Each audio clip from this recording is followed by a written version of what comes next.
Jawa Barat siaga darurat.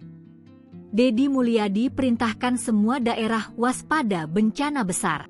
Gubernur Jawa Barat, Deddy Mulyadi, menetapkan status siaga darurat bencana untuk 27 kabupaten kota di Jawa Barat. Keputusan ini tertuang dalam Keputusan Gubernur Jawa Barat Nomor 360/626 BPBD 2025 dan berlaku dari 15 September 2025 hingga 30 April 2026. Penetapan status ini dilakukan menyusul meningkatnya potensi bencana seperti banjir, longsor, dan cuaca ekstrim di berbagai wilayah di Jawa Barat.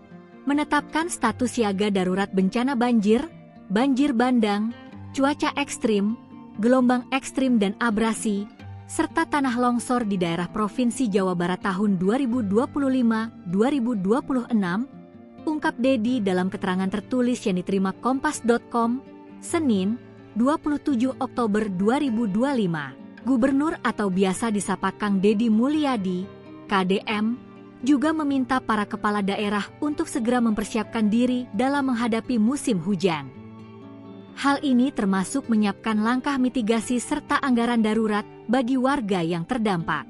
Pembiayaan yang diperlukan untuk penanganan status siaga darurat bencana bersumber dari APBD Provinsi Jawa Barat dan atau sumber lain yang sah sesuai ketentuan peraturan perundang-undangan, tambahnya.